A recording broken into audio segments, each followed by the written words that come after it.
Saitama, a carefree bald guy who only wants to be a hero for fun. Although, I wouldn't call punching an enemy with one punch is exactly fun. As you see, this bald loser Saitama is so powerful that it only takes one punch in every battle he's in, and even if he tries to hold back, the outcome is unfortunately the same. But somehow Saitama is still at the bottom of the ranking, while the majority of S ranking members are just disgustingly useless throughout the entire moments. Not that he cares though, since he's only a hero for the fun. As a sudden explosion caught the eyes of the entire city that was caused by a blue monster with two antennas on his forehead that looked quite similar to our X's. The blue monster jumped into the sky, causing more destruction. The Hero Association was on high alert, sending signals to available heroes to move towards the blue monster, although many useless heroes had already been defeated by this disgusting monster. You sure this isn't one of our X's? I'm just saying. A bald man wearing a cape and an ugly yellow costume was headed towards the blue monster. Just as he was about to eliminate her, the disgusting bald guy who claims to be a hero for fun came to save the day. The monster explains that he was formed from the constant stream of pollution with which humans have suffused the earth. Vaccine Man. Vaccine Man called humans nothing but a disease-causing bacteria eating away at the Earth's life force. Vaccine Man had bulked up to his maximum capacity and was about to attack Saitama. The bald man, not caring about that BS background, punches him to bits with one punch. The whole area was cleaned with Saitama falling in disappointment to his knees because all it took was one lousy punch, and he was here for fun.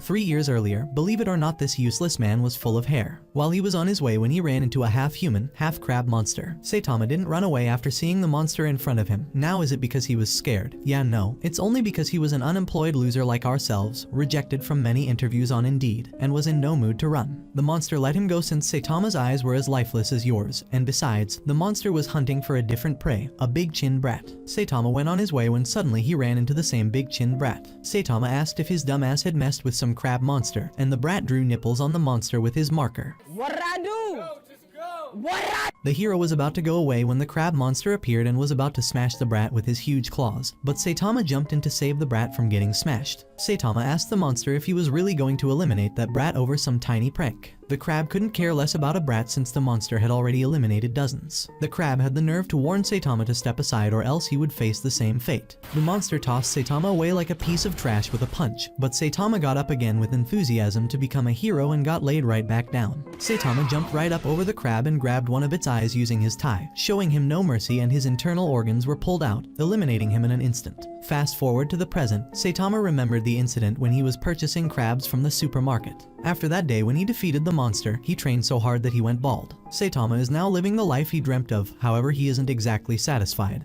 Considering every fight he does it only takes one punch. Suddenly, the market started shaking when he was checking out. Suddenly, a portion of the supermarket vanished. As Saitama went out to see what had just happened, he saw a colossal titan walking around the city with his elder human brother on the titan's shoulder. The titan, as a human, wanted to become the strongest man in the world, working consecutively hard. On the other hand, his elder brother had invented a steroid named Biceps King, which he gave to his little brother. The little brother was transformed into the Jaeger family, leveling the buildings around the city. The city was being evacuated as Eren Jaeger started destruction. Suddenly, Saitama appeared on the left shoulder, shocking the elder brother. The elder brother ordered the titan to smash Saitama on his shoulder, not specifying which shoulder. The slow titan smashed his elder brother just like a mosquito, and instantly regretted his action. Blaming Saitama for his own mistakes, he begins attacking him. The titan started punching Saitama consequently, creating a giant hole in the ground. Saitama suddenly rose from the ground and one punched the titan to his death. On his way back home, Saitama was thinking that there's no sign that the evils of the world are disappearing. This has not changed since the bald became a hero. In other words, Saitama thinks that he has not made any impact.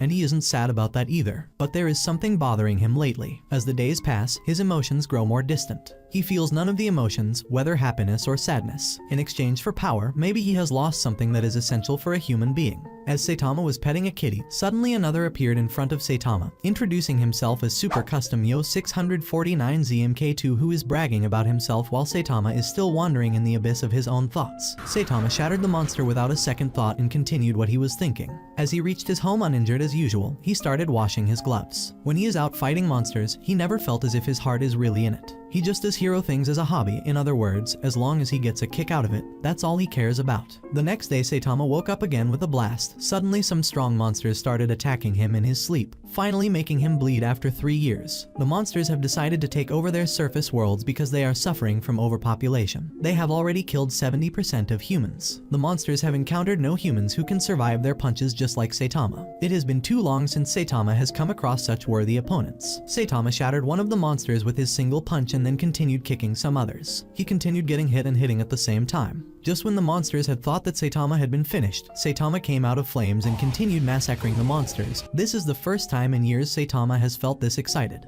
Just when Saitama had finished the monsters, the boss appeared from the ground, making Saitama more excited. Just as Saitama was about to go all out one-on-one with the boss, the alarm clock woke him up from the dream. So basically, his real life got so boring, he had to make up his own imagination.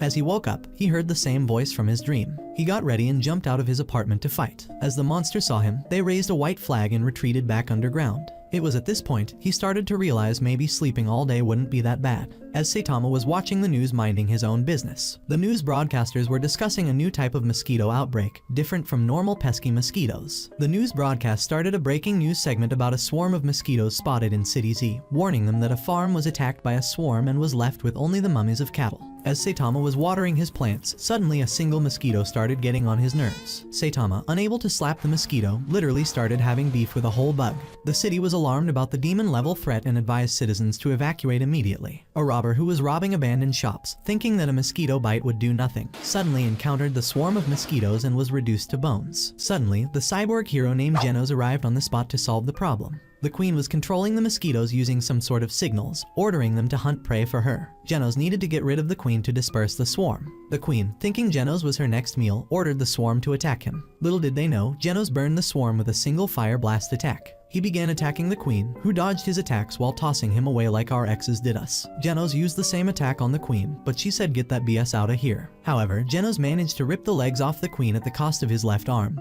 causing the queen to retreat for a while to collect a bigger swarm. As Genos was about to launch another attack, he got distracted by Saitama, who was running after a single mosquito with insect-killing spray. Genos calls Saitama an idiot and ordered him to evacuate before he also turned into bones. The queen transformed to her full power and launched the swarm. Genos burned the swarm without a second thought, thinking the queen was an idiot for making it so easy to wipe out the swarm with a single blast. Suddenly, Genos realized Saitama was unharmed and standing still in front of him, praising Genos for saving him. Genos was confused to see Saitama unharmed. Suddenly, the queen appeared and started attacking the surroundings. The queen then moved fast, attacking Genos and ripping him in 2 parts. Genos, thinking this was it for him, decided to pull a Megumi Fushiguro special and about to ruin everyone's day. However, Saitama jumped in to slap the queen, eliminating her with ease and spraying her guts all over the buildings. Genos, being shocked that this disgusting looking bald guy just wiped out a demon level threat with little to no effort, asks Saitama if he can be his student. Genos is fully recovered and waits for Saitama to open the door, calling Saitama his sensei. Saitama lets in Genos, offers him a drink, and then asks him to leave, saying he's not looking for students. Genos tells Saitama his boring backstory nobody is trying to listen to, but basically he explains how he used to be a normal human 4 years ago when a malfunctioning cyborg destroyed his city and eliminated his entire family. Miraculously, Genos survived, and Dr. Cusino happened to pass by his town to end the oppression of cyborgs. Genos asked the doctor to modify his body to make him better, stronger, and more powerful. That's when Genos was made as a cyborg who fights for justice. Saitama saved Genos' life, which was saved by the doctor years before. So basically he feels indebted to Saitama and wants to study under him to increase his power. As I said, nobody wanted to listen to his story, including Saitama, as he is currently having a meltdown, trying to remember what bull he just said.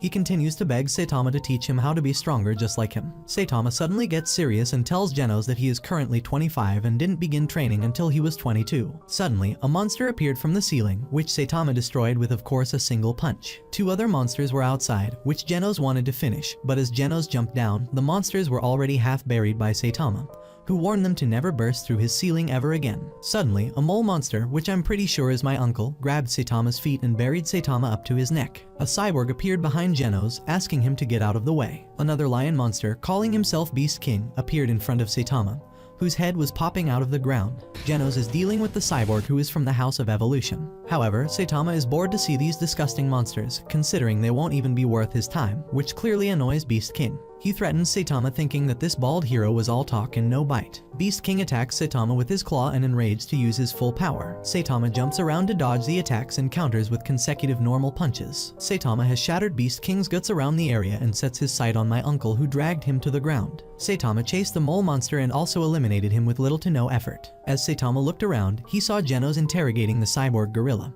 who is the third most powerful fighter in the House of Evolution. The second is Beast King, which Saitama has already obliterated. Seeing the remains of Beast King, the cyborg gorilla started answering the questions. Long ago, the four labs lived together in harmony until the Fire Nation attacked. There existed a brilliant young airbender. Well, he's a scientist, but just go with it.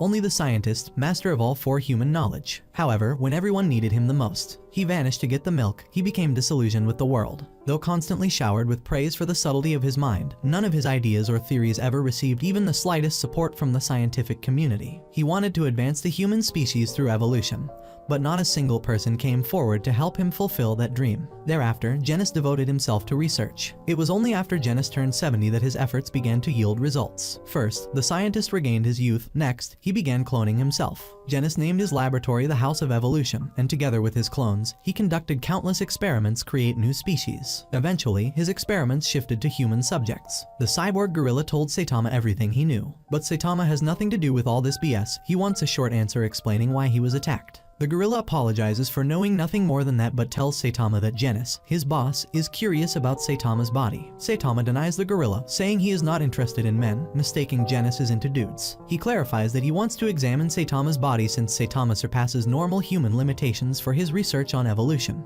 Genos suggests that they should attack Genos at this moment, but Saitama passes because there's a sale at the supermarket the next day and can't afford to miss it due to this BS. Genos can't believe that his elite force was defeated so easily. The armored gorilla has sent the reports back to the House of Evolution, informing Genos about Saitama and Genos. They need to stop Saitama and Genos from reaching the House of Evolution to avoid their research getting destroyed. They have no choice but to release Carnage Kabuto. Other clones are shocked by Genos' decision. Genos calms them down because Carnage Kabuto is their last resort. First, they will activate all traps from the 1st to the 8th floor. Genos and Saitama, arriving outside the House of Evolution, gets a warm welcome with a blast to wipe out the entire building. But not really caring about none of this, goes toward the basement door. Genos meets Carnage Kabuto, who is tied in chains and has already eliminated a bunch of his useless clones. Genos tells Kabuto that the only reason he is tied in chains is that he is mentally unstable like ourselves, and Genos can't control him. Kabuto shatters the chains and laughs at Genos for trying to control him, mocking him. But Kabuto himself is also a failure since he lacks humanity. Genos is here to ask for a favor and shows him a picture of Kabuto, asking him to defeat Saitama and capture him for Genos. Kabuto, with Genos in his hand, charges towards Saitama. Kabuto plastered Genos on the wall for decoration and asks Saitama if he would like to fight him in the combat experimentation room. Saitama, not really caring, just want to get back to shopping sale, agrees. Suddenly, Genos arrives to attack Kabuto, but none of Genos' attacks are able to damage Kabuto. Kabuto gets Genos with his one punch and deflects Genos' next attack back to him, frying Genos' hairs. Genos is also heading towards the combat room while thinking about his life. Kabuto asks Saitama to attack him, but Saitama is standing still. Saitama steps forward, telling Kabuto not to disappoint him. Kabuto moves fast and appears behind Saitama, realizing Saitama's truth, and retreats without a second thought.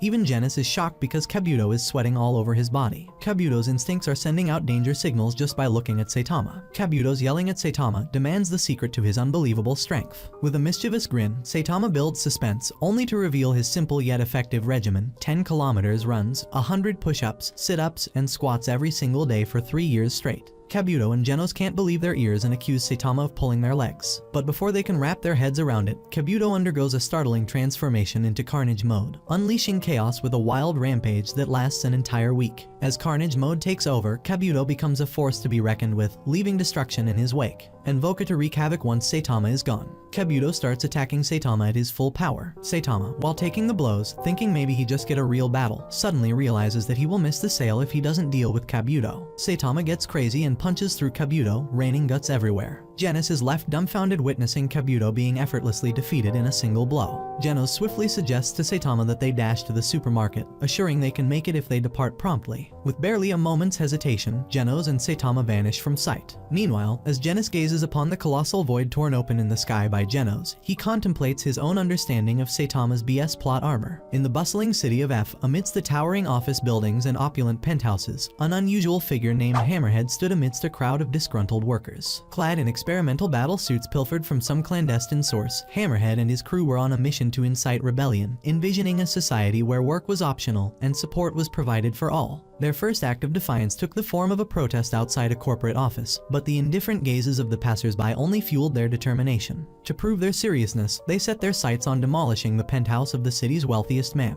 Equipped with their stolen suits, which granted them formidable power, Hammerhead and his crew converged on what they believed to be their target. With a single mighty blow, they reduced a building to rubble, only to realize their dumbass had struck the wrong target. Their intended victim's residence lay further away. Meanwhile, a new hero, known simply as Saitama, emerged from a fitful slumber to the unsettling news of Hammerhead's terrorist activities. As he watched the chaos unfold on his television screen, Saitama, a man with a famously bald head, felt a twinge of concern about his own reputation. Determined to uphold his status as a hero and avoid being mistaken for a villain, Saitama sprung into action. On his trusty bicycle, he raced towards the scene, prepared to confront Hammerhead and his band of bald-headed criminals. As Saitama arrived on the scene, he witnessed the valiant but ill-fated efforts of a novice hero named Mumen Rider, who attempted to thwart the terrorists with nothing but his bicycle. Unfortunately, Mumen Rider's bravery was no match for the overwhelming power of Hammerhead and his crew. Meanwhile, within the confines of the besieged penthouse, Zenaru, the wealthiest man in town, received urgent counsel from his assistant to flee the building.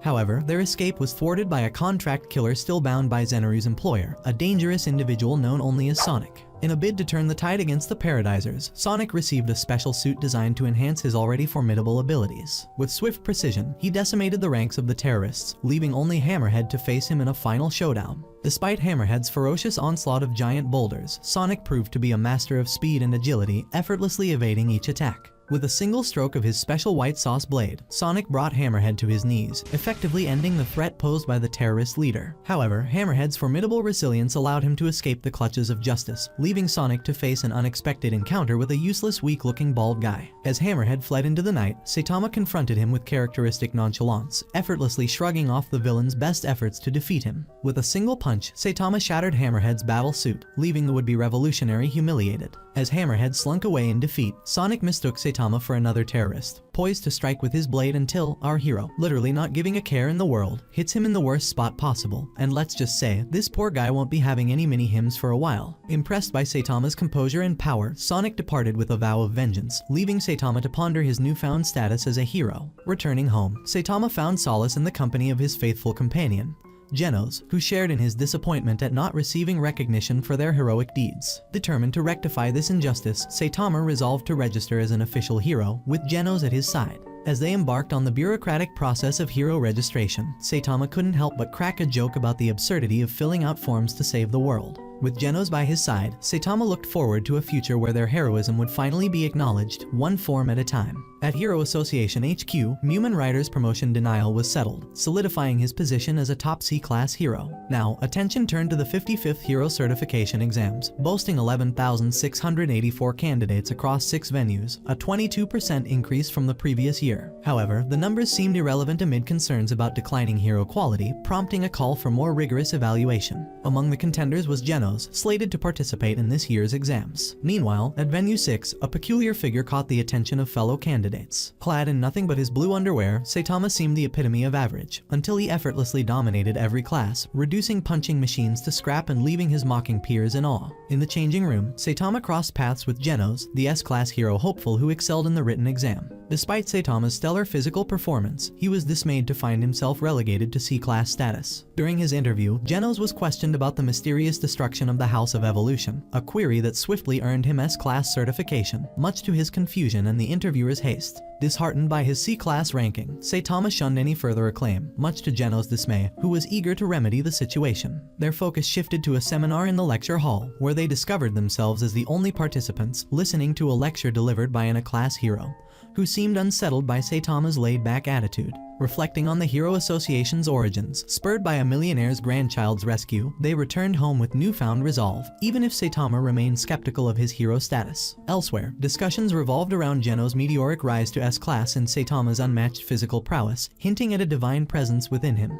The conversation turned to Saitama's potential to surpass even A-class heroes, unsettling some. Saitama's doubts persisted until a chance encounter with Snek, who sought to reclaim his status by challenging him to a duel. A challenge promptly met with a single punch, much to Snek's next dismay. The next day, Genos proposed a quest for heroic recognition through acts of valor, leading to a sparring session where Saitama's nonchalant dodging frustrated his eager companion, until a serious punch cleaved a path through mountains. After their display of strength, the duo indulged in a food competition with Genos emerging victorious to the shock of the chef, only to be interrupted by Ami Mask, who extended cryptic invitation to Genos. Returning home, Genos decided to move in with Saitama, marking a new chapter in their partnership. As they strolled together, Genos' departure from their previous meeting weighed heavily on Saitama's mind, hinting at challenges to come after their display of strength. Genos has decided to stay with Saitama in order to learn his secret way of life. Saitama only fights powerful monsters, so he probably does not know it, but C-class heroes take care of purse snatchers, robberies, and random attacks. To survive as a C-class hero, they must actively look for cases to resolve. Saitama will not find anything without legwork. Suddenly, Saitama started getting dressed. Before leaving, Saitama told Genos to train mentally, since physical training is a waste of time for a cyborg like him. Saitama wasn't having any idea, so he made all this crap. Saitama told Genos to break into the top 10 of the Class S heroes. Genos took the bait and made up his mind to do as Saitama just told him. Saitama ran around the city while looking for crime, but he was unable to find any crime until evening. Saitama went home. To test his luck the next day, as Saitama was looking for crime, suddenly Sonic appeared and attacked him with kunai. Saitama, ignoring Sonic, continued his search for crime. Sonic started attacking Saitama with his blade, which Saitama shattered with his teeth. Suddenly, another hero named Top Tank Tiger jumped in between them because the girls around had complained that Saitama was running around the city with a scary look on his face since yesterday. Other people recognize the hero, who wants to cause trouble for Saitama to make his disgusting self look good. However, the useless hero gets knocked the mess out of by Sonic. Sonic then challenges Saitama and started attacking him with exploding shurikens that hits the buildings and causes trouble. Sonic, thinking he has the upper hand, goes for a sword attack, but Saitama, not feeling up to the mood, warns him if he continues, he is getting crisp breezied. The Heroes Association HQ is talking about Saitama taking down Sonic, who was involved in many heinous crimes. The association is also talking about another hero who has cleared a hot city queue. The other cities have normal reports. The association has sent two A-class heroes, Spring Mustachio and Golden Ball, to City Z for some investigation. As the useless heroes were walking around, watching the destruction caused by monsters around the ghost town, an abandoned area, they are here to find the reason for monsters' increasing attacks. Suddenly, Genos heard the proximity alarm. Golden Ball and Mustachio saw a monster and went to pursue it. The heroes started attacking the monster. Golden Ball gets smashed around by the monster while Mustachio starts exchanging blows with the tentacle swamp monster. Mustachio calls for reinforcement as he thinks the monster in front of him is too strong.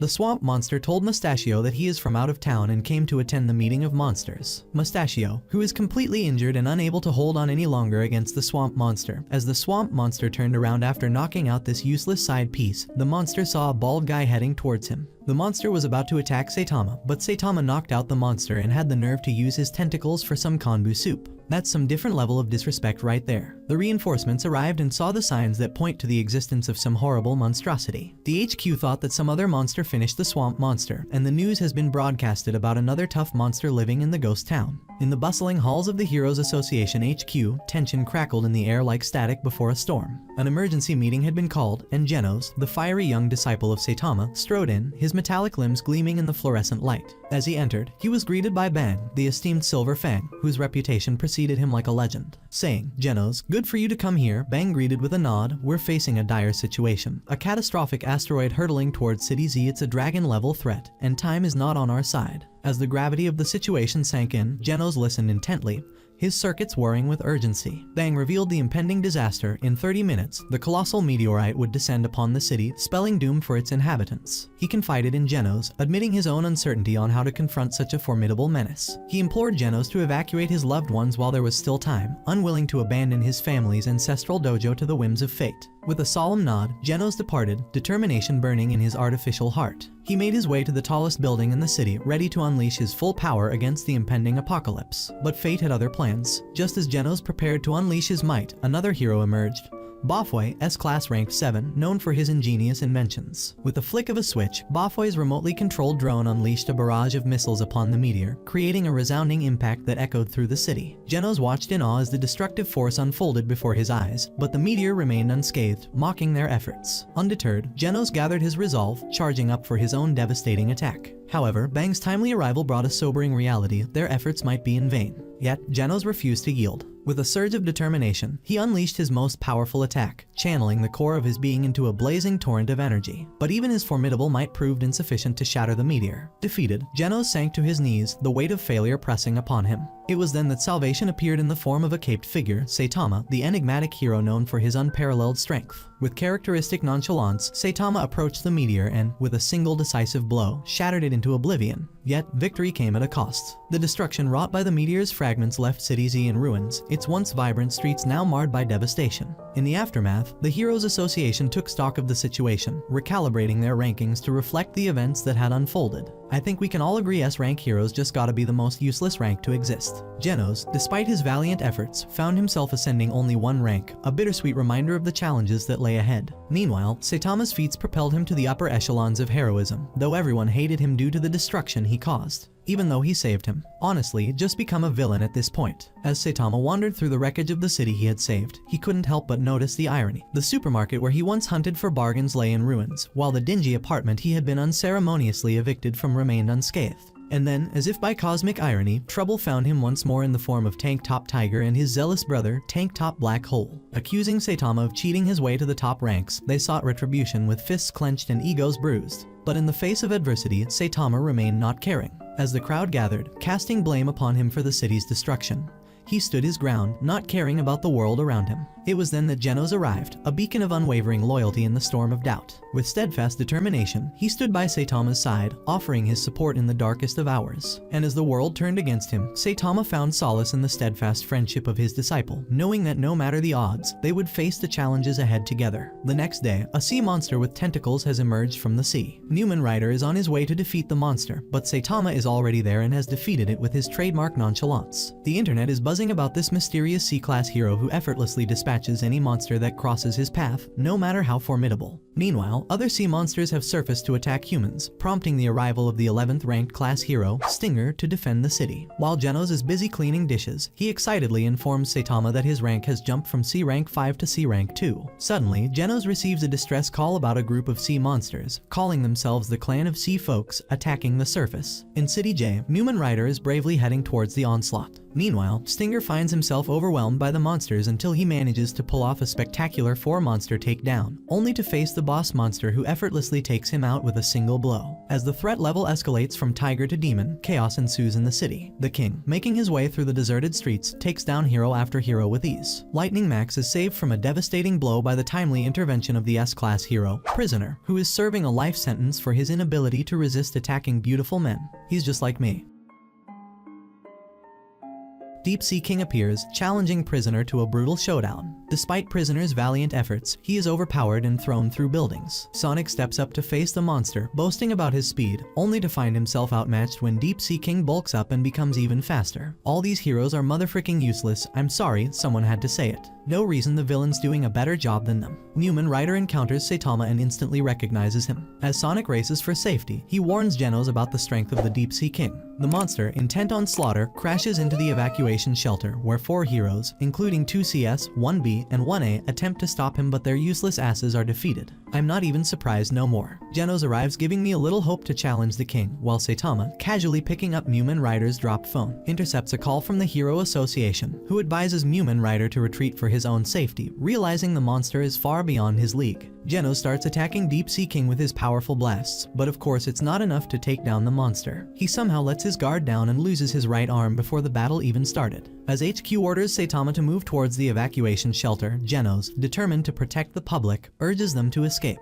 However, Deep Sea King is adamant about preventing anyone from leaving. In a heroic act, Genos sacrifices himself to shield a little girl from the monster's acid attack, reducing himself to a skeletal form as he continues to withstand the monster's onslaught. Just when it seems like Genos is about to meet his end, Newman Rider leaps into action, challenging the monster head-on. Despite being the top hero of the C-class, Newman Rider is swiftly overwhelmed by the monster's power. He still did more than the other useless S-rank heroes. As the monster prepares to finish off Newman Rider, the crowd's cheers for the hero ignite its anger. Saitama suddenly appears, catching Newman Rider before the monster's blow can land. Unfazed by the monster's threats, Saitama delivers a single punch, effortlessly dispatching the once formidable Deep Sea King. Sonic returns with his weapons, unaware that Deep Sea King has already met his end at Saitama's hand. The next day, Saitama and Genos receive an abundance of fan mail, but amidst the praise, Saitama also receives criticism for supposedly cheating during the battle. As the public celebrates their newfound safety, Saitama's past reputation as a cheat resurfaces, leading to doubts about his true abilities. Despite ranking up to the top spot in the C class,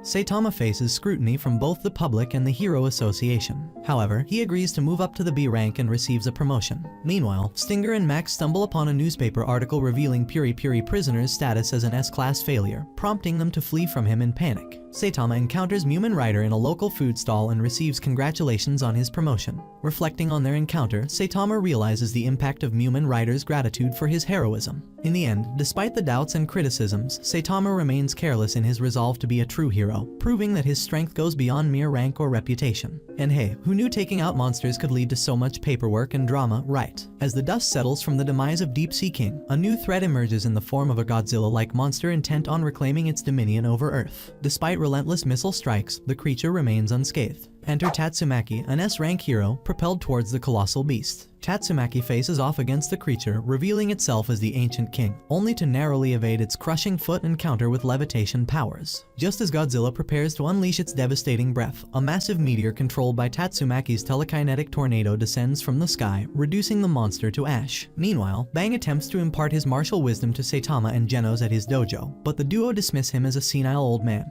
Genos marvels at Bang's former students, only to discover that Bang's top disciple, Garo, has gone rogue, incapacitating his fellow disciples. An officer interrupts their training, summoning Bang to an emergency meeting at the association. At the association, tensions arise as Atomic Samurai snubs Saitama, refusing to shake hands with a B-class hero. Tatsumaki, known for her sass, belittles Saitama, prompting him to dub her a little sassy lost child. Ignoring Tatsumaki's jibes, Saitama joins the S-class heroes in a crucial meeting, where authorities reveal a dire prophecy from the late Madame Shibabawa predicting Earth's impending destruction. Despite skepticism from some heroes, the arrival of winged demons and an alien megaship confirms the gravity of the situation. Amidst chaos, Saitama leaps into action, dodging the ship's onslaught of bullets while single-handedly decimating the alien monsters aboard. As the situation escalates to god-level threat, heroes like Atomic Samurai, Silver Fang, Puri Puri Prisoner, and Metal Bat join the fray against the regenerating alien horde. In the midst of the battle, Tatsumaki urges King, renowned for his unmatched strength, to engage the ship, only to be met with his refusal due to the ship's altitude.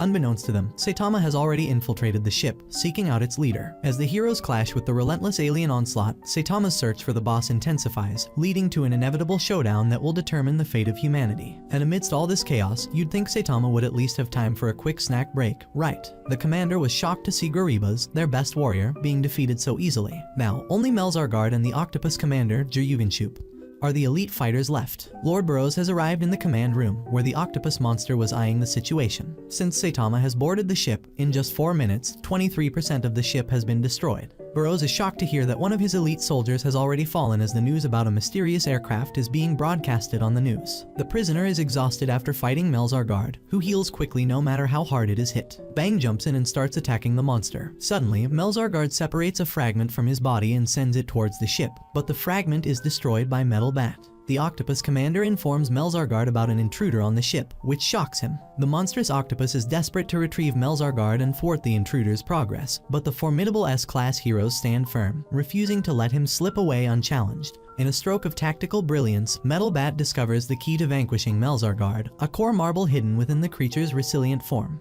Despite Melzargard's regenerative abilities, Metal Bat repeatedly shatters the marble fragment, weakening the formidable foe. With steely determination, Metal Bat shares this vital information with his fellow heroes, urging them to join in the assault on the marble. As tension mounts, the octopus turns its menacing gaze towards Saitama, only to fall victim to Saitama's cunning ruse, tricking the creature into divulging its weakness. Saitama strides confidently into the command center, only to be met by the wrath of an octopus-like monstrosity. With sinister telekinetic abilities, the creature launches a barrage of attacks at Saitama. Meanwhile, outside, the city's artillery stands poised, awaiting the crucial order to intervene. Undeterred, Saitama effortlessly shrugs off the onslaught, much to the shock of his aquatic assailant. In a swift and decisive move, he retaliates with nothing more than a humble pebble, swiftly dispatching the octopus monster. Turning his attention to the remaining minions, Saitama calmly inquires about their leader, undaunted by the chaos surrounding him. The artillery launches huge bullets at Silver Fang and other S-class heroes, but the bullets are reversed by Tornado, and the ship is nearly half destroyed. Mumen Rider, Max, and Stinger are helping survivors to get to safety. Silver Fang, Metal Bat, Atomic Samurai, and the prisoner are struggling to destroy the last marble of Melzargard. Meanwhile, Saitama has made his way to Burroughs. Burroughs can sense unlimited power in Saitama as Burroughs introduces himself as the captain of a pirate band named Dark Matter and the dominator of the universe. Saitama couldn't care less. Saitama also introduces himself as a professional hero. Burroughs tells him about a prophecy made by an alien seer that Burroughs will find his equal opponent on a faraway planet named Earth who can rekindle his passion for battle. It has been 20 years since Burroughs has been traveling, and he has finally reached Earth to face a formidable opponent. Saitama smashes Burroughs into the wall of the room with one punch. The armor that used to seal his immeasurable, irresistible power has been shattered by Saitama. Burroughs starts charging up to his full power and charges towards Saitama. This may be the first person to withstand a punch from him so far. Burroughs unleashes his full power upon Saitama, launching relentless assaults that send him reeling. Yet, Saitama stands firm, effortlessly deflecting each blow with unwavering resolve. In a bold move, Saitama shatters Burroughs' arm, only to witness it regenerate in a blink. Despite this, Saitama remains undeterred, recognizing Burroughs' formidable resilience. Meanwhile, Tank Top Master hurls massive boulders at the ship in a bid to thwart its advance, only to be outshone by Tatsumaki's awe-inspiring display of telekinetic might. With a mere gesture, she sends rubble crashing down upon the vessel, forcing Tank Top Master to concede defeat. Genos watches in awe as Tatsumaki single-handedly threatens to bring the ship crashing down. As the chaos unfolds, Drive Knight assesses the situation and deems it under control, opting to depart. Before leaving, he cryptically warns Genos of Metal Knight's true motives, urging him to keep his distance. Bewildered by this revelation, Genos is left questioning his alliances. Elsewhere, Atomic Samurai and Silver Fang emerge victorious against Melzargard, only to face the daunting challenge of the hovering ship looming above. Meanwhile, Newman Rider, Max, and Stinger valiantly ensure the safety of every survivor, clearing the area with unwavering determination. Burroughs and Saitama engage in a relentless exchange of blows, their movements a blur of power and agility. Despite Burroughs' relentless assault, Saitama emerges unscathed, his resilience unparalleled.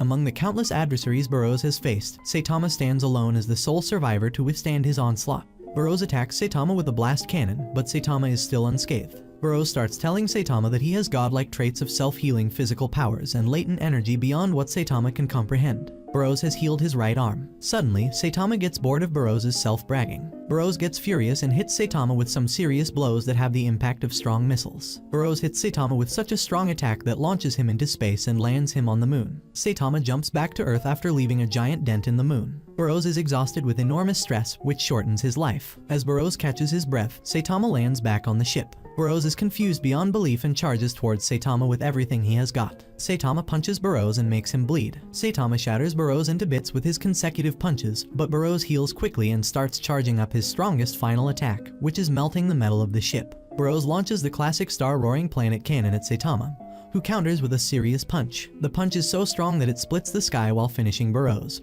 who is taking his last breath. Burroughs gazes in awe at Saitama, acknowledging his incredible strength, yet deeming him a cheater for holding back his full power. As the confrontation escalates, Burroughs marvels at Saitama's overwhelming might, a force too potent to reckon with. The climax arrives when the power sphere, the very lifeblood of the ship, shatters, sending the vessel hurtling to the earth below. In the chaos that ensues, the S-class heroes scramble for safety, evading the impending deluge of wreckage. Amidst the destruction, Ami Mask surveys the devastated cityscape, joining forces with the heroes only to chastise them for the collateral damage incurred. As tensions mount, a new player enters the fray. Metal Knight strides onto the scene, igniting further discord. Genos, ever vigilant, confronts Metal Knight, probing into his motives and questioning his sudden appearance post-battle. Suspicion hangs heavy in the air as Genos accuses Metal Knight of scavenging alien technology for his own arsenal of deadly weaponry. In a startling turn, Ami Mask, embodying ruthless determination, swiftly dispatches the alien survivors captured by the heroes, leaving no room for negotiation or mercy. Ami Mask leaves the scene after mocking Genos. Saitama emerges from the ship when Tatsumaki confronts him, asking what a weakling like him was doing inside the ship. Genos and Saitama completely ignore Tatsumaki and decides to start moving back home. However, she stops them and starts yelling, having them both stare at her in awkwardness. Genos calls Tatsumaki a crazy brat, causing her to plaster Genos on the rubble. Just as she was going to make Saitama her next target, Bang calms her down. Saitama decides to take Genos out from the rubble, with of course accidentally breaking his arm. Cydia has completely been annihilated, soon to be rebuilt even stronger and better than before. The next day, as Saitama and Genos are returning from the grocery store, they encounter a boy with a wild afro, looking like he's from the rougher parts of town, terrifying the girls nearby with his abnormally long tongue. But then, a hero named King arrives. King's reputation precedes him. He's such a legend that no one dares to challenge him for long. His mere presence, known as the King's Engine, is intimidating enough to make anyone flee on sight. And what's his real power, you may ask? Literally pure plot armor. As onlookers gather around King, they begin to inflate his ego with endless questions, each one more foolish than the last. Clearly uncomfortable, King waves them off, explaining he was simply out for some grocery shopping and would like some peace and quiet. Meanwhile, King is actually only excited about the video game he has in his hand, desperately waiting to reach home so he could sulk in a corner while playing his games. Saitama asks Genos about who that guy is and Genos tells him that he is one of the heroes at the Class S gathering. As King makes his way home, he suddenly hears a woman's terrified screams. Before he can react, a towering, clunky robot lumbers into view, looking like it was designed by a 2-year-old with spare parts. The robot introduces itself as G4, a creation of the organization, and announces its mission to eliminate King. Meanwhile, Genos and Saitama observe from the sidelines. With his mechanical precision, Genos remarks to Saitama that King is sure to beat the robot to scrap metal. However, King pauses, explaining that he needs a quick trip to the restroom, otherwise he won't be able to unleash his full potential. Constipation, as he says, is no friend to power. The robot, a bit confused but obliging, grants him a 10-minute break and warns that for every minute he's late, it'll send 10 unlucky souls to visit Toji. Right when the fight is about to begin, King runs away at Naoto's speed and hides himself in the bathroom stall. He thinks about how he is just a below-average 29-year-old unemployed loser who only happened to be at places where monsters were eliminated by others. Bro is sweating like a pig and wonders what really is a King engine. He wets his pants in fear, his face full of fear and dread. Well, the good thing is, he acknowledges the fact that he is way more cowardly than what he shows. He recalls how he only used his name as King to get free games. Suddenly, the bathroom begins to rumble and he holds the walls because the Pookie Bear is getting scared of dying. Of course, he knows he gotta escape this place somehow, so he wears his hoodie on his head to escape. King then hurries back to his apartment. While he is running, he hears fighting noises and thanks God that someone else is fighting it and he is saved. Back at the market, Genos, using his abilities, fights with the monster while Saitama is watching him and asks Genos if he needs his help. Genos responds that he is enough to mess with the wirings of the low-life robot and says that to achieve his assignment to him and rank in the top 10 of classes, he needs to be able to defeat something like that on his own. Saitama then leaves Genos with the robot and goes to find the King. King, on the other hand, reaches back in his apartment and plugs in his video games to feel better about the situation, as if he wasn't about to just let all those people take the hits for him. As he is about to start a screen and appears asking for the game's name, King ponders over what game name he should use. But then King hears someone tell him to use King as the game name. At first, he begins to respond that he can't use his real name, and suddenly when he realizes that there is someone else, King panics and his eyes widen in shock and slowly turns around and comes face to face with Saitama's bald head. I mean, seeing a bald man in your apartment without any notice does sound scary. Then, Saitama asks King why he ran away from the fight. He wonders if King is tired of fighting monsters. King ignores him. King pushes himself away from Saitama and asks him how he got in there. Saitama points to the window and tells him that it was open, so he let himself in. King's eyes burst out of his sockets as he screams that it is the 22nd floor. Then, Saitama looks at the game he was about to play and he completely ignores King's shock, like the way your dad ignored your existence. What more do you want from me? And casually joins King for some video games, as if there isn't a whole monster apocalypse happening outside. A few minutes in, a massive eagle-faced monster shows up, targeting King specifically like it's got beef. King panics, dashes off, and, because he's consistent at least, wets his pants again. But when he looks up, there's Saitama chilling, holding the monster back with one hand like it's some minor inconvenience. Saitama, catching King's reaction, deadpans, asking why he's still scared. King, looking down in full-on cringe mode, admits that his S-class hero status was pure dumb luck, not because he actually earned it. Saitama, with all the energy of someone who doesn't care about anyone's imposter syndrome, tells King to quit being a sore loser and start owning his title because, like it or not, people look up to him, though honestly, nobody knows why. King looks at Saitama and realizes that Saitama had saved him in the past after saving him from being attacked yet again. His eyes tear up, and a snort runs down his face. Saitama then makes him sit and asks him if it's fun for the King to be a hero, and then lies to people around him. King looks down ashamed and tells him it is no fun. Saitama tells him it is not his business to intervene and he is not here to lecture the King. But King interrupts and informs Saitama that he has gotten credit for Saitama's victories. Saitama scoffs and tells the pathetic junk of a man in front of him that credit is not the issue, it is the fact that the King is everyone's hero. Saitama then asks King if he wants to keep on living like a liar or if he will quit being a hero. King looks down on his pal and tells Saitama that he is not man enough to decide. Saitama then gets up and is about to leave when King stops him and asks him why he is not angry with him. Saitama does not spare a glance at King's direction and tells him that he will drop by to play video games with him. And this is how King began to get his one and only superpower, which is to somehow summon Saitama anytime he is in danger. On the other hand, Genos, after his fight with the robot, rushes to his doctor with a piece of the robot's body he just swapped. He informs the doctor that the junk he brought is from a robot that called itself Machine God G4. Genos further informs the doctor that the robot possesses incredible power and a highly advanced AI. Genos then asks the doctor to install all the compatible parts of the junk he brought on him. The doctor looks at Genos, his huge nose right in everyone's business, and asks him where he obtained the junk from. Genos, instead of answering the doctor's question, tells him that he needs to be stronger. The doctor then agrees to fit the junk inside Genos. The doctor informs Genos that there are places inside Genos for improvement. He adds that he understands that Genos is a cyborg who pursues justice, but Genos should not take it too far. Genos responds that pushing his limits comes with the job. He declares to the doctor that his goal is to make the Class S top 10. The doctor, disappointed, asks Genos if this goal is coming from his mentor. The doctor reminds Genos of the rogue cyborg that destroyed Genos' hometown, for which Genos undertook the mission to become a hero. Genos informs the doctor that he was not able to collect any intel on the rogue cyborg. The doctor then looks down, upset and disappointed that Genos' mission has changed from wanting to stop the cyborg to becoming the S-class hero. The doctor informs Genos that the rogue cyborg has exploited many towns and killed many people. Genos promises the doctor that he will find the rogue cyborg and tear it apart with his hand, or what's left of them. He continues that he will do it at all costs. The doctor thinks to himself that Genos has become a hero and has found a mentor, yet the hatred for the rogue cyborg he has is consistent. The doctor lets Genos know that he is worried for him. He adds that he is on the trail of that cyborg and is aware of how dangerous the rogue cyborg has become. The doctor then warns Genos to not do anything rash when he encounters the cyborg. The doctor advises Genos to contact him as soon as he comes across the rogue cyborg. He adds that he is aware of how cool-headed and smart Genos is, but the passion of youth can lead anyone astray. The next morning, the president of the Hero Association announces that he leads the Earthdoom Prophecy Emergency Countermeasures team. He then welcomes all the villains to the headquarters. He then reassures them that nothing of their past records or activities will be discussed, and that the heroes standing before them are only there for the president's protection. The president is then interrupted by a villain, Sonic, who asks him where Saitama is and if he lives in the building. The president looks at Sonic confused and warns him to save unrelated topics for later. Sonic cross-argues and informs the president that if Saitama is not around, then he is leaving.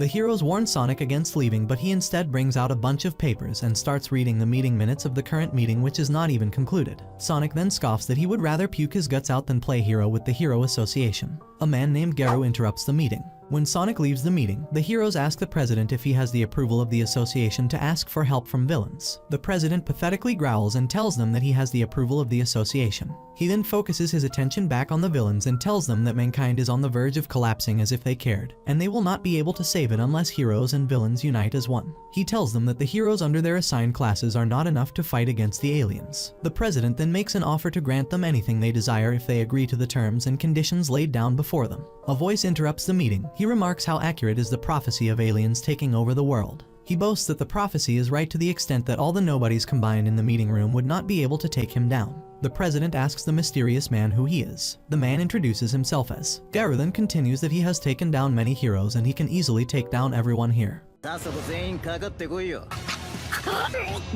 He then challenges everyone and asks them to come at him. The president warns Garu to stop fooling around and tells him to bounce. Garu continues making stupid remarks about how unwelcoming the hero headquarters is and that he will not leave. The president, annoyed with Garu, orders the heroes to finish him off, but G-But around uninstalls them in mere seconds. The rest of the villains start cheering for Garu, but Garu lets them know that he is not on their side either and challenges them to combat as well. Blue fire then attacks Garu, but Garu dodges it and instead, the blue fire's attack backfires. Garu ends up deleting everyone in the meeting hall. The president yanks his pants and calls for S-class heroes for backup and hides under the table. Garu approaches the minister and informs him that he cannot fight S-rank heroes for now, but exactly after half a year he will come to challenge them and show them who is the strongest. Meanwhile, Fubuki is on her way to Saitama's house with her guard. She asks her guards what they are supposed to do when the target resists. The guards respond that they are to beat the target to the extent that he never dares to misbehave again. Saitama, on the other hand, oblivious to the fact that he will have guests over soon, is playing video games and Genos is washing dishes. Genos informs Saitama that he has been upgraded to S-class rank 14, and Saitama has upgraded to Class B. Genos continues that Saitama never informs the association about the monster he takes down, but despite that, his grade is being upgraded. Genos then adds that this might be because citizens have started taking notice of Saitama's victories and have started informing the association about it. He then says to Saitama that soon citizens will start a fan club for Saitama. Saitama, still focused on his game, answers that even Class S heroes don't have a fan club. As they're speaking, Genos suddenly feels a strange presence in the vicinity. He decides to go and check it out himself as Saitama is occupied with the game. Genos thinks to himself that this will also help him to test out his latest upgrades. When he steps out, he sees Sonic. Genos asks him what he is here for. Sonic responds that he is here to settle a score with Saitama as he is his rival. Genos laughs at Sonic for comparing himself to Saitama. Speedo sound Sonic scoffs at Geno and insults him for following around Saitama as his personal toilet paper. Genos takes Sonic away from their apartment and starts fighting him. In the meantime, Fubuki arrives at Saitama's house and starts talking to him. She tells him about the hero industry and offers him to join her group. Saitama teases her and rejects her offer. And well, she ain't this so lightly, causing him to punch her guard and sends them flying. Fubuki gets angry and uses her supernatural ability to fight him. But Saitama, a bit confused on why is she even mad in the first places, and easily dodges her attack. Back to Genos, launching a really powerful attack in the direction of Fubuki, but Saitama protects her. Sonic and Genos start their fight again and Genos cuts off Sonic's ponytail and he gets angry. Sonic lands a major blow at Genos but Saitama protects him.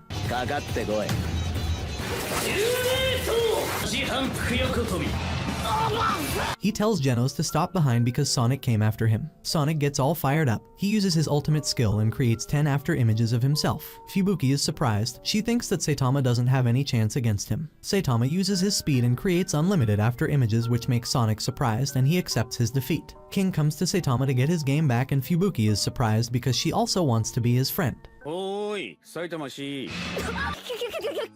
On the other hand, higher authorities think Garu is a joke and ignore the minister's concern. Garu, on the other hand, starts his own association to uninstall heroes from the face of the earth, proving the president's concerns to be true. Somewhere far in a distant land, Chirenko lies straight on the floor, his eyes swollen, beaten up like a sore loser. His master, Bang, scolds him for being such a loser. He recalls for Chirenko that when he was first made a disciple, he was asked to train like a horse, as if it was his only source of living. Bang continues that Chirenko has no talent for martial arts and helping him train is just a waste of time. He then expels Chirenko from dojo and orders him to never show his stinky face again.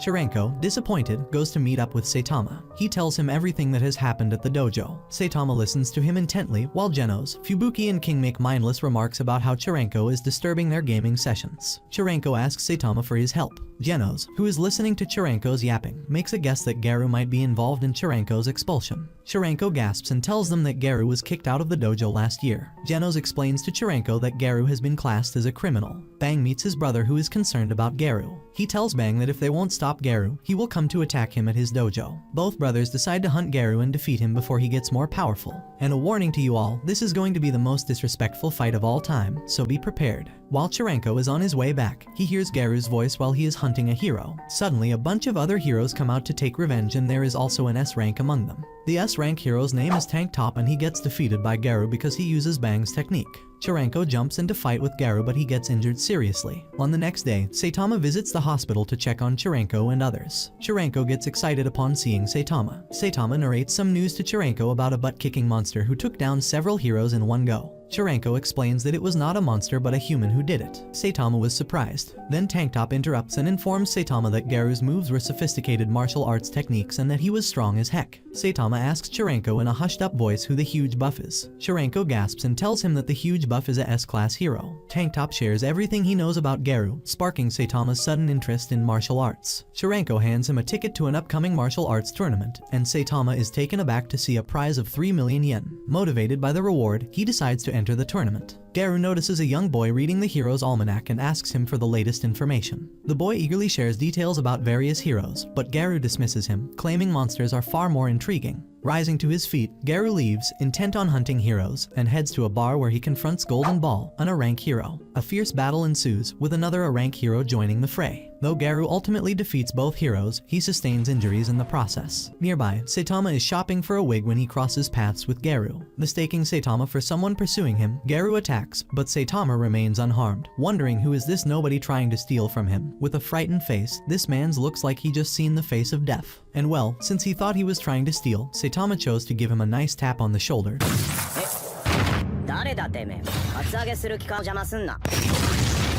Sending Garu sprawling to the ground. Back at home, Saitama is trying on his new wig when Genos sees him. Concerned, Genos contacts the doctor, claiming his master might be in serious trouble and even requests fiber hair implants for Saitama. Ignoring Saitama's protests, Genos remains completely focused on finding a solution. Long ago, when Garu was a little kid, he was into monsters more than heroes. For him, monsters had stories too and they should be equally praised. He thought that they were amazing, and that came out to be the reason for him to become a human monster, because he wants to prove that monsters have ambition, and they are also impressive. Garu would cheer for monsters on his favorite show, but always ended up disappointed because in the end the beasts would be defeated by the heroes. For young Garu, it was hard to believe that heroes never lost. For him, monsters tried harder than heroes, so why do heroes get to take the win every time? He used to wonder why the popular win when hated ones lose. In the present time, Garu still holds the same belief, wondering why the monsters lose to the heroes. He thinks to himself that if this is how the world works, then he will become the strongest of monsters and will end up losing to no one. His chain of thoughts is broken when the stink of the dumpster he is lying in wakes him up. Garu wakes up in a garbage dump and his memories from last night are fizzy. Chirenko is curious if Saitama is dumb enough to fight in the tournament under his name, and he starts panicking. The Hero Association starts showing concerns over Garu and the higher authorities feel unsafe. The Hero Association reaches out to King and asks him to provide security, but he rejects them and tells them that he is currently in the middle of a fight, but he is playing video games. Another S-rank hero, Metal Bat, decides to provide security to an official of the Hero Association, and suddenly monsters attack, and they are after the chairman's son and kidnap him. Saitama wears a wig and registers in the martial arts tournament under the name of Chirenko. He meets a friend of Chirenko and hides his face from him. Chirenko's friend tells him about the incident last year when Garu took the first prize after pretending to be someone else. Metal Bat kills the monster swiftly, and one of them says that their superiors will appear soon. Suddenly, a few other monsters come out of the ground, and Metal Bat escorts the chairman and his son to safety and kills the monsters again. He also forgot to ask them about their motive. The headquarters reports that the chairman is safe, but the senior officer is concerned and tells his subordinate about the incident 2 years ago when junior and senior centipedes appeared back to back. Suddenly, a giant centipede appears in the city and a dragon-level threat gets published. Metal Bat is injured and 2 junior heroes come to assist him. He tells them to carry the chairman and his son and run as far as they can without looking behind. Metal Bat then focuses his attention back on the giant centipede he is trying to take down. He recalls the previous attacks where the centipede dodged Metal Bat attack easily. He realizes that the centipede at every attack protects its face. Metal Bat then lays out a strategy to attack the centipede's face. He rushes and climbs up on the centipede and runs on it until he reaches right on its head. Metal Bat then uses his killer move to destroy the centipede, but ends up getting severely injured and thrown away like yesterday's trash. Garu appears and tells Metal Bat that he is going to defeat him. Metal Bat thinks that he is joking, but when Garu attacks him, he knows that he now has to fight 2 enemies. The Hero Association headquarters finds out that Metal Bat is missing in action,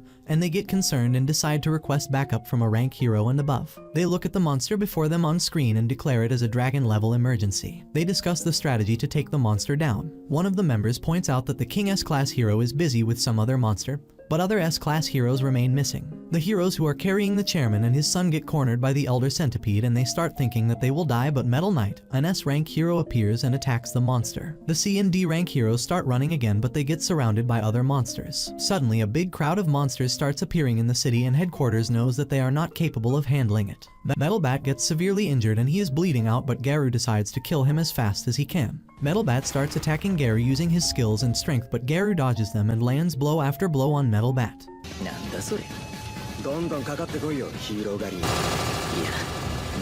Garu then points out to Metal Bat that he has lost a lot of ketchup, and his bones are broken. What is it that keeps Metal Bat standing? Some stupid hero pride. Metal Bat ignores Garu and tries to attack him again with his bat, but misses. Garu then realizes that Metal Bat's swings are getting faster and more powerful. He notices that with each hit and each attack, Metal Bat keeps getting stronger. With that, Metal Bat lands a hard swing at Garu and ends up injuring him. While both of them are fighting, other heroes start appearing in the city to defeat monsters. At some point, Metal Bat can get ahead of Garu and attack him fiercely, but he stops in the middle of the fight because his sister appears. Metal Bat made a promise to his sister that he would not use violence in front of her.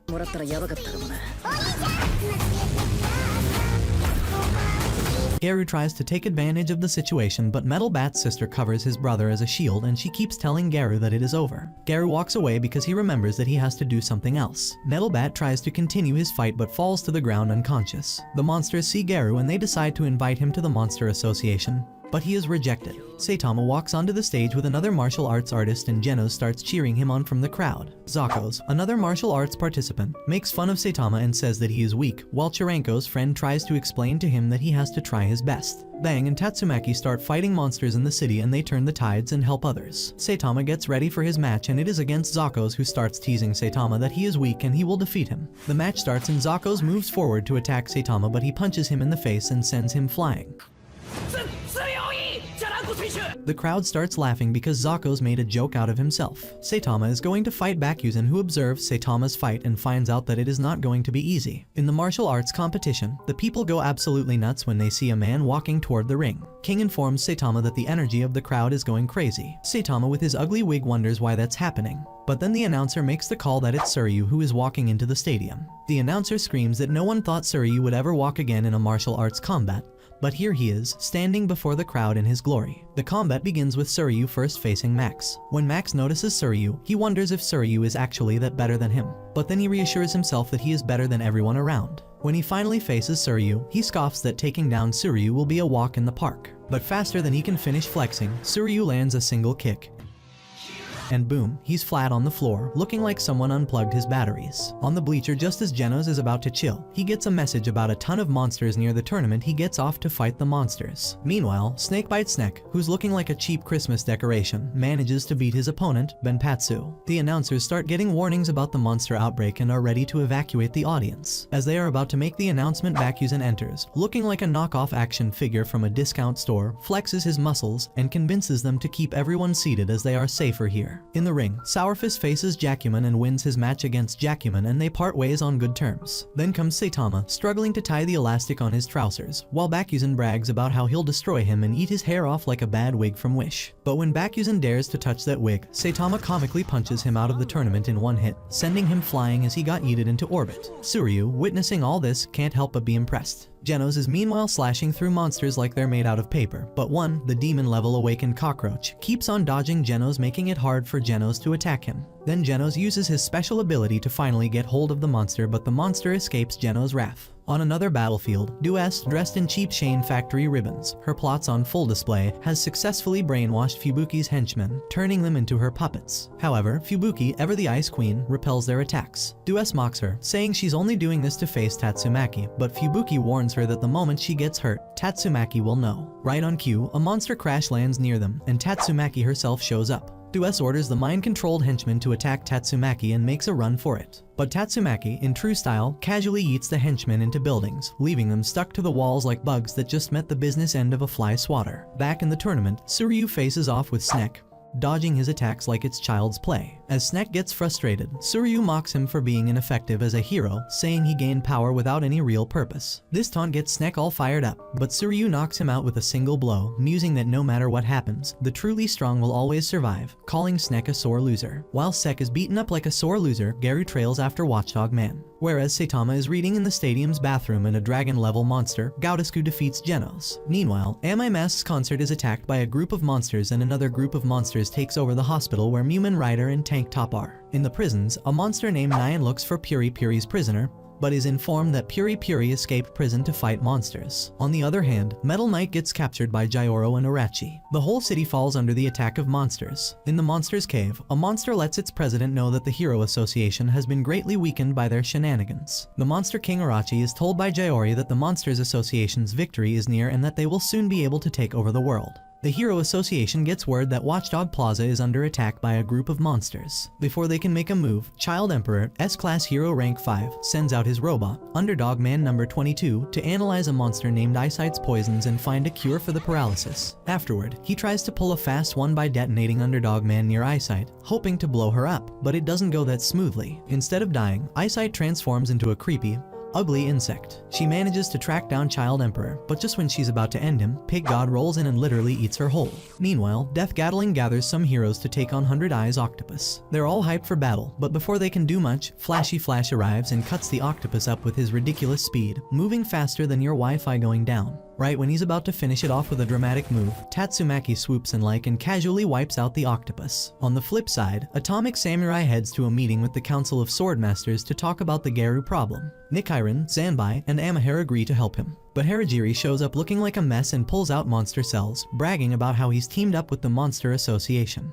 He threatens the others, saying they better join him or he'll turn them into a bunch of pathetic losers shoved aside and thrown away like a trash bag. Before he even knows what's happening, Atomic Samurai slices him in half, putting an end to his villain monologue. Then he heads out with his disciples to find the Monster Association's base. Meanwhile, at the Super Fight tournament, Saitama first faces Scourfist, who makes fun of Saitama but ends up beaten up like a sore pathetic loser just by one punch. Then Saitama faces Chose, who again brags about how good he is and how he will defeat Saitama, but again Saitama lands one punch and Chose faints. Saitama defeats Sourfist and Chose without even breaking a sweat. In the finals, he faces Suryu. Suryu praises Saitama and asks him what he is here for. Saitama tells him that he is always after the thrill. He tells Suryu that he thought he would come here and learn something, but it turned out to be nothing but a big joke. Suryu then promises to teach Saitama what martial arts are really about. Suryu, as the fight continues, tells Saitama how it's pointless to be a hero. He starts bragging about how the hero's life is lame, persuading Saitama that being a hero is like playing an endless grind game. Totally pointless. Suryu says if Saitama wants to know the secret to being less of a nobody,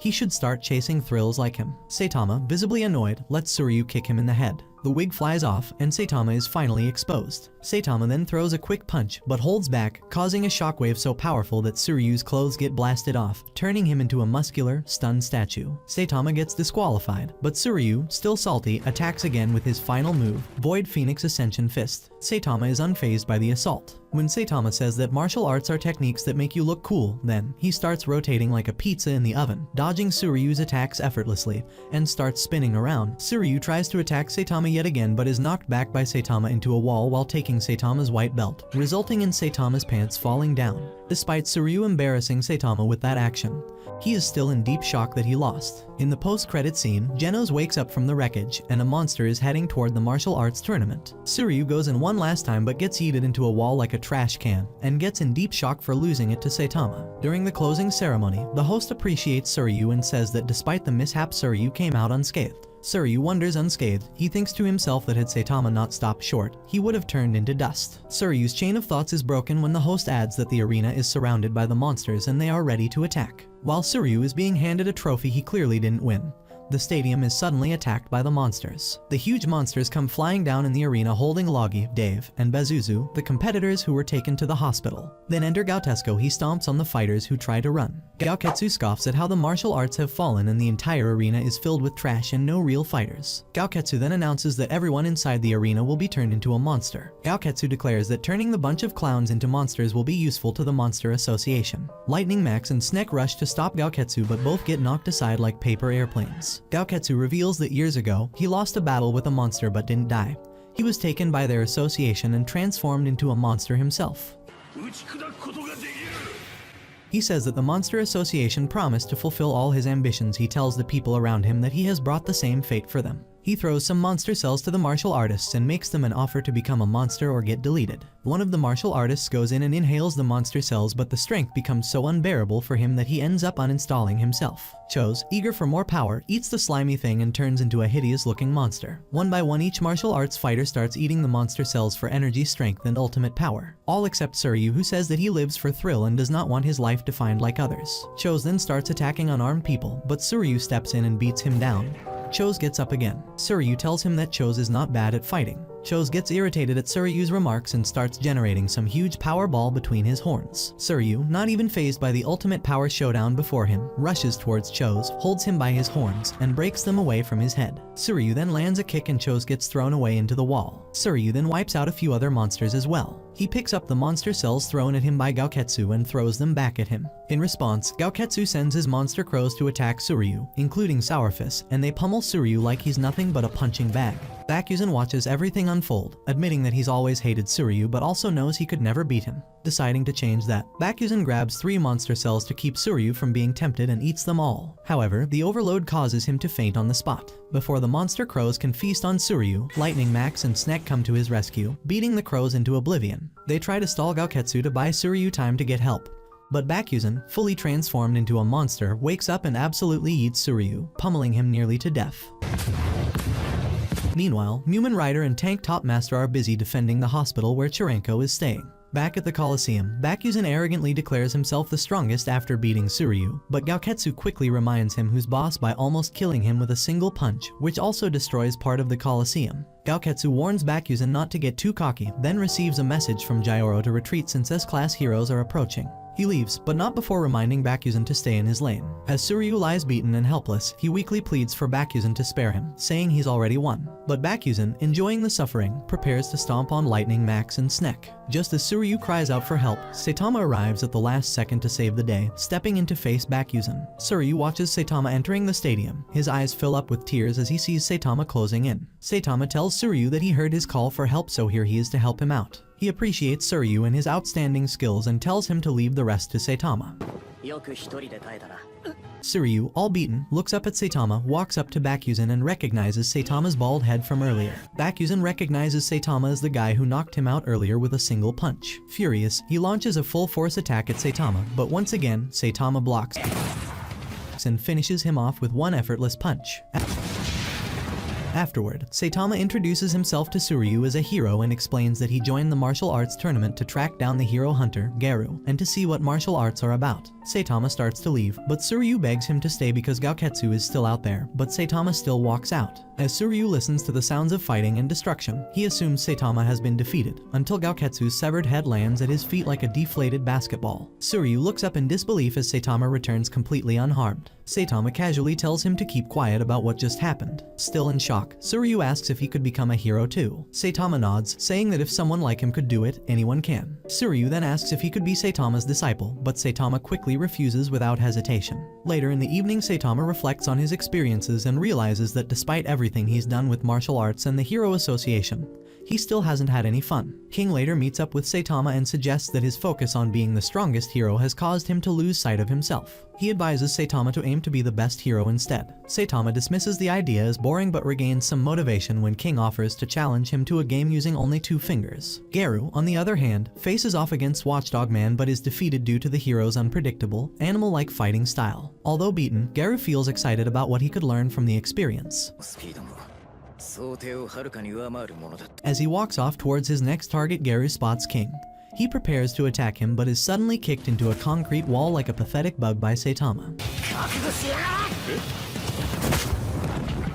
Genos, meanwhile, is sent for repairs to Dr. Cusino. Sonic is training when 2 powerful ninja warriors, Gale Wind and Hellfire Flame, attack him and offer him monster cells to increase his power. Sonic cooks the cells before eating them, and instead of getting some monster energy, he gains a brutal case of diarrhea. So much for monster mode. Back at his place, Saitama keeps losing to King in their video game battles. During a break, Saitama notices King's phone and asks about it. King explains it's for hero emergencies, like a hero's bat signal. Although, I don't know why he even has that, considering he ain't finna answer sheet. Meanwhile, Gyoro and Destrochloritum have taken control of an executive in the Hero Association. They fake a negotiation for monster-human coexistence but then reveal their true plan, to force all the heroes into a massive battle with the Monster Association, right before the vessel Gyoro controls blows up. Destrochloritum grabs his pistols to attack the remaining executives, but Super Alloy Darkshine arrives and finishes him off. In the Monster Association's headquarters, Gyoro and Monster King Orochi hold a meeting. Orochi notices the awakened cockroach, who lost to Genos earlier, and eats him. Duess is spared because Gyoro sees her special abilities. Orochi asks about Gaoketsu but learns he's been killed. Later in the day, the news spreads about the Monster Association's war with the Hero Association, causing the city's monsters to start attacking humans. Saitama, who's running late for his garbage duty, takes them all out in one go. Garu wakes up from Saitama's kick and sees a class hero Death Gatling. Too exhausted to fight, he heads to a shack to rest, with Death Gatling observing him. Taro and his friends find Garu in their shack and force Taro to remove him. Garu tells Taro that if he wants to stop being bullied, he needs to get stronger. In the laboratory, Genos gets all patched up and receives upgrades from Dr. Cusino to handle villains better. Death Gatling and his crew, Stinger, Smile Man, Wildhorn, Chain Toad, Glasses, Gun, and Shooter arrive to confront Garu. Garu glances at Taro's almanac before facing the heroes. He proclaims that defeating them will mean he's beaten 100 heroes. He lunges at them but is knocked back by their attacks and takes 2 poisoned arrows in the back. Garu, noticing their teamwork, targets Glasses, thinking he's the weak link, but finds out Glasses is ready for the fight. Death Gatling describes their motivation for eliminating Garu: to get respect from the Hero Association, which disregards the other valiant heroes in spite of the amount of effort the lesser heroes put out in their job and only gives attention to S-Class. Garu defeats Wildhorn, Gun, Shooter, and Chain Toad. Death Gatling opens fire on Garu, but Glasses moves closer to Garu. Glasses recalls how, after Saitama had previously saved him, he had been despised by Fubuki's crew. Saitama advises Glasses to move forward from his mistakes rather than dwelling on them. them. Garu dispatches Glasses and Stinger with ease, leaving Death Gatling as the lone survivor. Garu attempts to inform Death Gatling that a child is in the shed. But Death Gatling doesn't think Garu is telling the truth, so he employs his last tactic, Death Shower. Taro is spared when Garu acts alone and diverts all of the gunfire. After causing him embarrassment, Garu vanquishes Death Gatling, and Taro flees upon watching his defeated heroes. Garu searches for a water source, but Glass Signal brings Genos to them. In a video game challenge, King closely beats Saitama, which irritates Saitama greatly. When King's phone buzzes, it means Genos is at the location, probably blowing up another block. Saitama and King head towards him, fully aware that everything Genos touches turns into a dumpster fire. When Garu and Genos start scrapping, Genos whips out his mechanical hand, trying to flex by pinning Garu to a tree. Garu, though, slips out of Genos' grasp, declaring himself to be the ultimate monster, as if anyone actually asked for his main character moment. Garu starts side-eyeing Saitama, questioning who this bald dude really is, while Genos, probably still salty from the last L he took, denies Saitama's claim that he can always beat demons with ease. Before they can finish, a squad of monsters roll up, thinking they're about to make a scene, but Genos wipes them out like he's clearing notifications on a dead app, bragging that he'll get stronger because he's built differently, always learning from his L's. Just as Genos is about to fire another shot at Garu, Bang comes in hot with a head kick. Then Bomb and Bang roll in, with Bomb casually deleting more demons and telling Genos to hand over Garu like it's a group project he doesn't want to finish. As Bang and Garu square up, Bang starts reminiscing about their first meet-up, and all I have to say is, this is about to be the most disrespectful fight of all time. Silverfang and Bomb absolutely wreck Garu, handing out a beating like they're trying to uninstall him from life.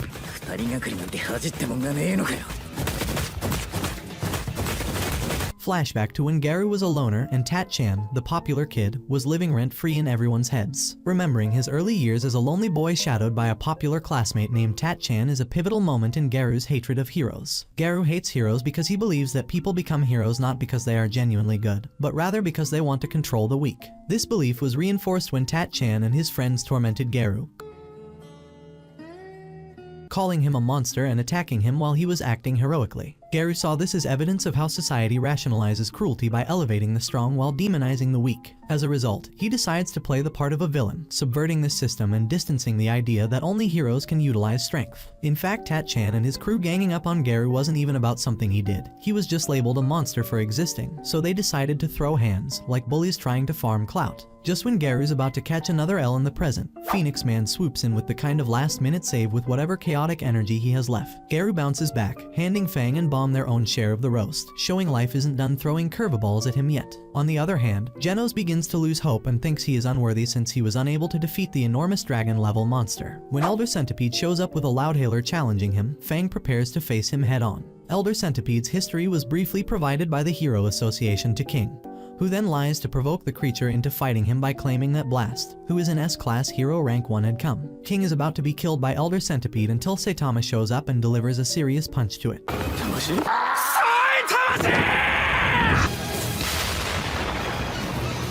In the ruins, Genos and Saitama spot one another, and Genos asks Saitama what he is missing. To King's dismay, Saitama only responds, power, which Genos notices. After that, Genos anticipates the future with the conviction that he will be strong like Saitama, his own master. He thinks to himself that Saitama is the strongest of them all and he can reach up to that level by same level of consistency and effort. At night, in an abandoned old building, Saitama is munching snacks and watching a series on his television. He goes to the fridge and takes out something to drink and went back to where he was sitting. His eyes are frozen on the television as if he has been hypnotized, since he is watching something about stalking. Apparently, there might be no one living in the old building except for this guy. Later, once he finished watching TV, he got back to his household chores while mumbling that stalkers are very scary. While drying his clothes, he realizes something dangerous, that he has also been feeling eyes on himself. Though Saitama is pretty aware that he has fought many bad guys in the past, so even if someone has a grudge with him, it is no big deal. However, he is scared if that grudge turns into some kind of twisted obsession, like that movie. Uneasy about this thought, Saitama looks back at his room and decides to clean it to forget that thought. In a nearby building, a different story is unfolding. Genos has been investigating the secret power of Saitama's power for 3 days. A long telescope is fixed in the direction of Saitama's apartment, from where his balcony is visible. Time is ticking away for Genos, and he needs to find something out. He wishes to come up with something soon and wonders if Saitama is being cautious intentionally. The next morning, while walking on the side of the road, Saitama senses someone following him as usual, but when he turns around to see, no one is there. However, Genos is good at hiding, so obviously he hid behind the closest tree, understanding that Saitama is on guard. From afar, he spots Saitama going inside a family restaurant. It is the very first time in 4 days that he is eating outside. Genos assumes that maybe the secret of his power lies in his food. Inside the restaurant, Saitama is reading the menu, and that is when one of the waiters comes to take his order, bragging about their restaurant's famous steaks. Concerned, Saitama takes out his wallet, in which only a few coins are present, so he orders only fries. Sighing, Saitama has realized that he needs to do the job again.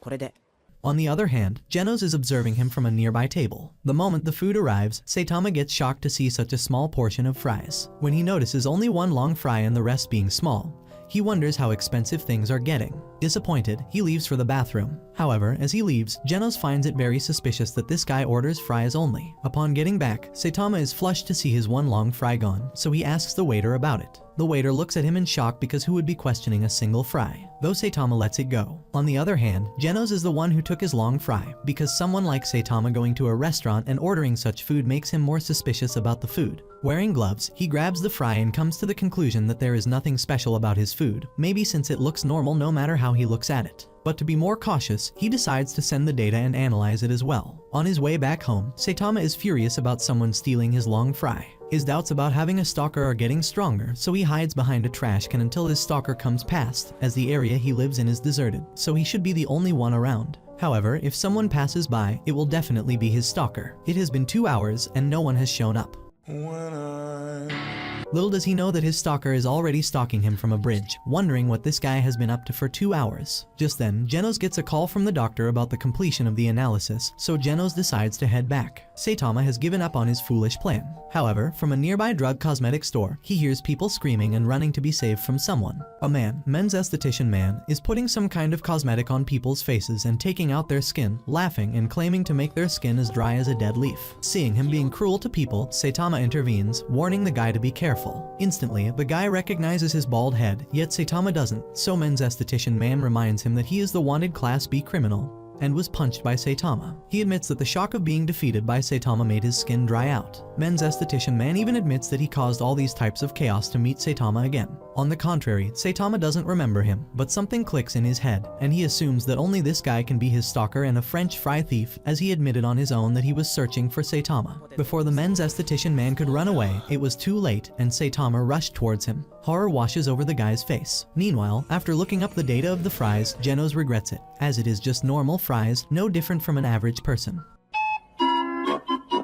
However, now there is only one thing left that Genos can do. Despite that, on the road, there's a literal hole in the wall where Saitama slammed the guy, with smoke rising from it. Before leaving, he warns the guy to never ever steal anyone's French fries, no matter how much of a grudge he has with someone. On his way back, Saitama felt a little overwhelmed. He wished someone could appreciate what he was doing. It is not like he wants fans just because he became a hero 3 years ago. He just wants to be understood and to have someone who notices what he has been doing. Just then he remembers a guy who wanted to be his disciple. On the other hand, Genos arrives at the doorstep of someone. Taking a worried sigh, he knocks on the door, ready for the worst outcomes. Don Pacino with his men has brought a poor guy and Genos with him to their secret spot. Don Pacino has held on to something very important to Genos, which is a keychain. Genos, on the other hand, is in a hurry. He has some work to do. He threatens to hold on to the keychain, which is very dear to him, until he tells him everything about the relationship he has with this poor man. He promises to return it if Genos talks. This is why Genos decides to talk. A flashback crosses Genos' mind, so he explains to Don Pacino that today, inside a hot bath, both Genos and Saitama were being weird, talking about how people make noises when being in the hot bath. Both of them are opposed to the voices they mimic of people. Being on the massage table, Saitama hands Genos the same keychain with the keys on it. He even warned him to be careful with it, as losing the keys will only lead to trouble, so this is the reason the keys are important for him. Hearing his side of the story, Don Pacino finds it ridiculous because who really argues about what way people make voices in a hot tub? However, Genos demands the keys back, claiming he would do anything for his master, Saitama. Don Pacino laughs as he has never heard of anyone named Saitama.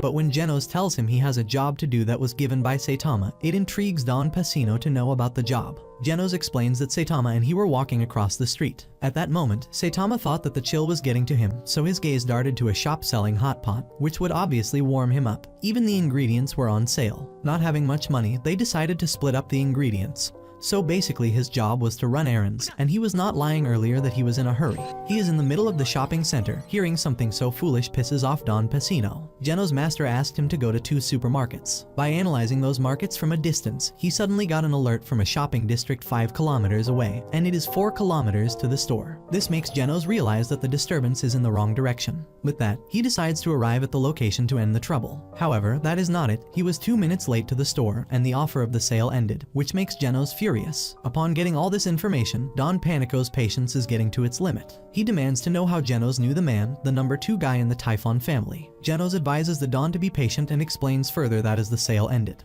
he went to the second market, and that is where he ran into Don Pacino and his men. The number 2 guy in the Typhon family was passing by, and the store was already closed, so that is when Genos stopped the guy to ask why the store was closed. Thus the guy explains that it must be because of Don Pacino, as he recently drifted into this area and has been poking his nose into everyone's business. Before he could talk more, the poor guy felt dizzy, so he fell on the ground. To check up on him, Genos held him, his keychain dropping on the ground. At that very moment, Don Pacino and his team ended up there. Because of the misunderstanding, Don thought that Genos was with the guy and took his keychain until and unless he explained who he was. Upon receiving this information, Don Pacino's eyes widen with shock, since neither of them has any connection. Still, Genos has been running his mouth and explaining each and every detail just to end up telling Pacino that they are strangers. With that, Genos demands the keychain now that he has explained everything. Pacino's frustration grows, and all his men point their guns at Genos, revealing that they are the Pacino family with a sea bounty on their heads. Once he reveals this, Genos understands that all these men are wanted and were never planning to give back his key to him in the first place like good citizens, so now they have to face the consequences. As soon as the Don hears the threat, he signals his men to attack. But it is of no use. Genos absorbs all the bullets in his hand and instantly causes a loud explosion in the place, leaving them all burned on the ground. Meanwhile, he leaves the place with the innocent man. Back at home, Genos informs Saitama of everything that happened earlier, apologizing for missing the sale too. While cutting the vegetables, Saitama casually reveals that he already has a spare key. Yet, Genos feels guilty of not even being able to run his errands. However, Saitama assures him it is alright and they can have tofu hot pot today. Though his eyes widen in shock when he spots the super expensive meat bought by Genos, he bought it on his way back home. Later on, they sit peacefully and enjoy their hot pot. Speedo Sound Sonic is disturbed. He can't bear the fact that he has lost to Saitama. Even right now, he is trying to fight the non-existent demons, which were never in front of him in the first place.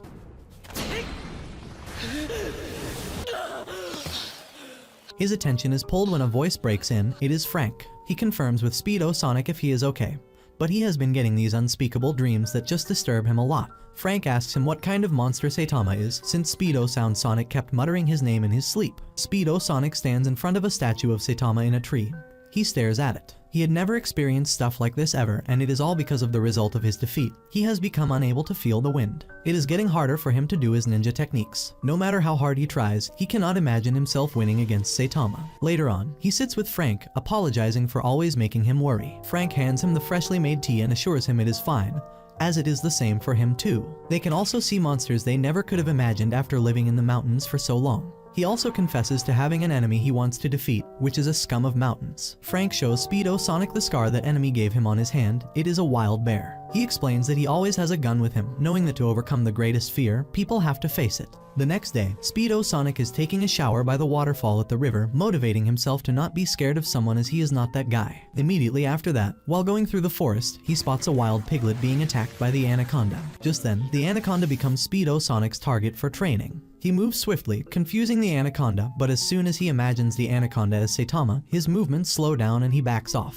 But then, Speedo Sonic decides to acknowledge the fear. The anaconda lunges forward, but with a calculated move, Speedo Sonic slices it into pieces with his exceptional techniques. That night, both Frank and Speedo Sonic had dinner of the meat of snake. Speedo Sonic has brought the piglet with him too. However, it is shocking for Frank to see a wild piglet fancying a human. Though, from then on, he advances his training with Saitama in his mind. He did everything he could in his power, including meditation, improving his techniques, etc. After completing his training, Speedo Sonic arrives at the statue of Saitama and, just like always, imagines himself fighting with him to acknowledge his fear. This time, in his imagination, it was getting hard for Saitama to capture him, and this is why he uses his wind blade kick technique and finally knocks him out in his imagination. Just like that, the statue disappears too, because the statue wasn't real, it was also Speedo Sonic's imagination.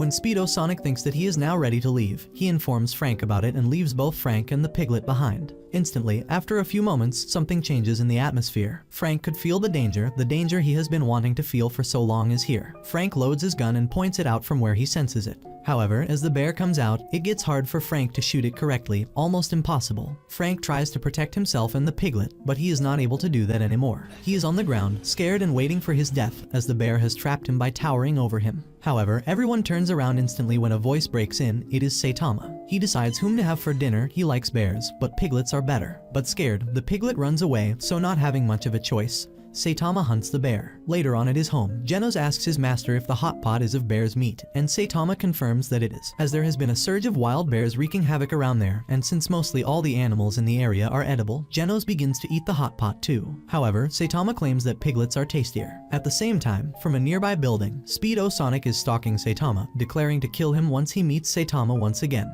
In the forest, Frank passed out, but after a few minutes, as the piglet smothers itself on his face, Frank quickly wakes up. He smiles, taking a sigh of relief, knowing that he is free from the bear now. Bang stands at a nearby building, Saitama's apartment, wondering what would have happened if he had used his rock-crushing fist of flowing water. He knows it'd be a shame to just leave Saitama to his own devices. Stalking him, Bang spots Genos and Saitama together, leaving their building to go somewhere. This confuses Bang, because why are they together? Just then an old memory crosses Bang's mind when Genos called Saitama his master. He assumes that Genos might be Saitama's student, but their ranks are S and C, so it doesn't make sense. At a nearby forest, they wonder what to have for dinner. However, they have some cabbage left, but Genos thinks of buying some meat. Though Saitama suggests he not to, if they stir-fry the cabbage in yakiniku sauce, it goes amazing with rice. Behind the bushes, Bang is hearing all their conversation, now coming to the conclusion that they are actually teacher and student. On the other hand, Genos realizes that preparation is what truly dictates results, meaning giving a strong weapon can be a waste in the hands of the incompetent. Bang is shocked to hear it because this crazy guy is preaching the principle of martial arts with leftover cabbage. Moreover, Bang thinks to do something, or else the rock-crushing fist of flowing water will end with him. Without huffing anymore, Bang approaches both of them. Confused, Saitama asks Genos who this person is. Having the ability to find anything, he explains that he is Silverfang, the S-class hero. Bang stands there observing both of them, thinking that Saitama looks so ordinary, and in terms of rank, Genos is placed much higher. Still, Genos is the one being a student. When Bang stays quiet for a few moments, both Genos and Saitama decide to leave. Before they could leave, Bang came up with a bunch of questions like where he learned his fighting style from,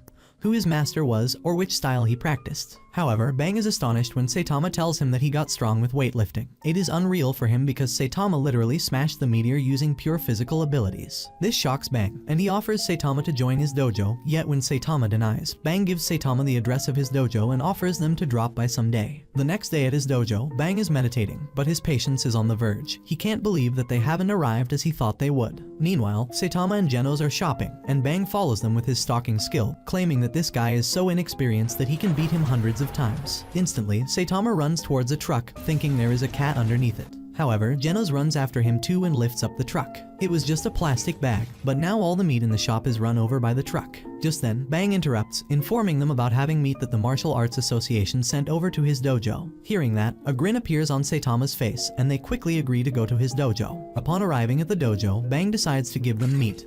But before that, he shows them how to break a brick in half and feels proud of it. Moreover, his eyes widen in shock when, with a blink of an eye, Saitama shatters the bricks into literal pieces and demands the meat immediately. Bang knows if he fights them, it will hurt them, so he decides to make them understand in a different way. With his assistant Chirenko, he decides to play Karuta with them. But when Saitama asks for the meat, Bang assures him he will give it to him once he wins the game. Spreading the cards, Chirenko reads the cards, and both of them brag about their abilities. But when Genos intervenes and suggests whoever flips the most cards wins, Chirenko understands that these guys are not the type to quietly play games inside. Understanding what he meant, he explains the old training method passed down in their dojo, basically freestyle sparring. First, the two players must decide who will attack and who will defend. This is decided with rock, paper, scissors. The winner has the option to pick up the weapon and strike their opponent. Genos decides to go first with Bang. This round, Genos loses and Bang grabs the item, but now Saitama finds this fun and switches places with Genos.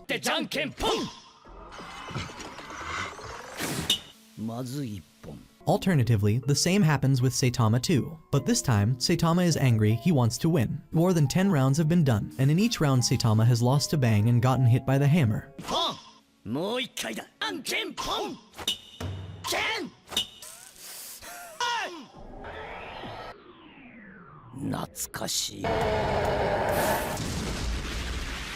At this point, Saitama's head is bruised, yet the frustration has grown so much that he wants to win at all costs. Moreover, one last time Saitama wins for the very first time and begins to hit, but Bang could sense that this guy will be hitting very hard because of all the anger, so he dodges the attack, and when Saitama's hand slams on the ground instead, its intensity creates a literal dent in it. Both Saitama and Genos get annoyed at this particular point, though it was just a lesson from Bang. Even though Saitama wasn't interested in the game at first, later on he got serious as the game got interesting because of martial arts. Bang was always going to give them the meat in the first place, but he just wanted them to understand that this is the appeal of martial arts, a thrill they can never get from merely fighting. With that, Bang asks Saitama if he will join his dojo now, but Saitama casually denies. However, later on, both Genos and Saitama end up joining the dojo. The official screams into the microphone, alerting the monster that the Hero Association has assigned the Fubuki group to eliminate it. Without thinking much, Lily lunges toward the monster, but the giant lobster throws its toxic goo. A sudden force shields her from the goo as everyone turns back to see Fubuki in her uniform. Her team exclaims that they are saved now that Boss Fubuki is here to save them.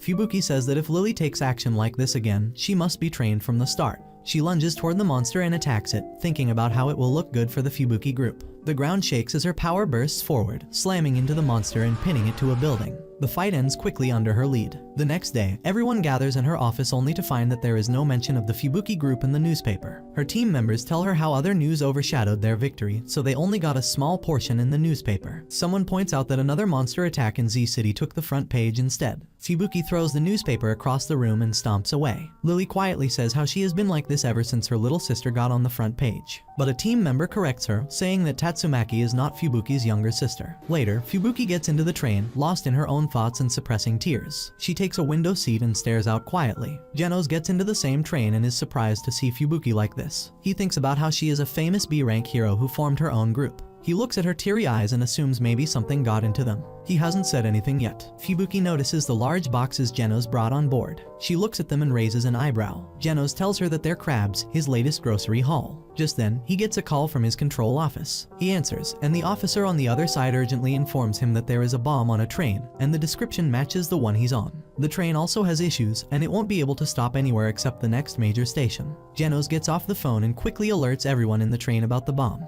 Panic erupts as passengers begin to scream and move in every direction. Genos turns to Fubuki and says that since she's an Esper, she should help the passengers get off the train safely using her skills. Fubuki blinks and then nods, regaining focus. She steps up and starts moving the crowd, creating wind currents to guide people calmly. Just then, another girl peeks through the chaos, introducing herself as a C-rank hero. She says she will help them find the bomb. Fubuki gives her a brief nod and continues helping passengers. Genos heads toward the engine room, trying to stop the train.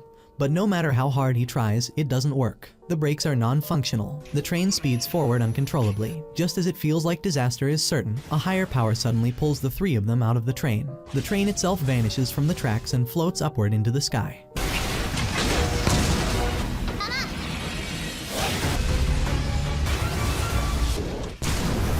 A second later, the bomb inside explodes high above the city, lighting up the sky in a dazzling but horrifying flash. Fubuki looks up at the explosion in shock, only to see Tatsumaki hovering mid-air, staring directly at her. They make eye contact for a second before Tatsumaki turns around with an eye roll and disappears into the sky. Fubuki says nothing. She brushes dust off her coat and turns away. As she walks, she thinks to herself how it happened again. She clenches her jaw, keeping herself from showing emotion. Just then, the girl from the train runs up to her, still catching her breath. She says that she'll try to get into the Fubuki party once she achieves her B rank. Fubuki turns to her and tells her to call her boss Fubuki, since that's what everyone at the party calls her. The girl grins and nods, understanding what Fubuki is trying to say. Fubuki lets a small smirk escape and walks forward, her coat billowing slightly in the wind as the sun begins to set behind her. Genos comes into his doctor's office as the doctor asks what more skill he wants now. He tells him how he wants psychic skill appart of every skill he has given him. The doctor asks why he wants the skill so suddenly and tells him that this skill is beyond his powers. Genos tells him that he failed at grocery shopping and if he had this power his crabs would be with him right now. The heroes had formed a circle around the child emperor, who was standing quietly over Zombiman's bloodied body. His face was unreadable as he observed the scene with calculating eyes. The overcast sky sky above cast a grayish pall over the resort lawn where the incident had occurred. The soft rustle of wind through the trees was the only sound that accompanied the stillness of the moment. The child emperor had begun to investigate the murder, calmly yet firmly noting that killing an S-class hero wasn't something that could be done easily. He had remarked that whoever had carried out the act must have been one of those present. He had glanced at each of the heroes, his mind already racing through possibilities. His memory had taken him back to the beginning of their trip.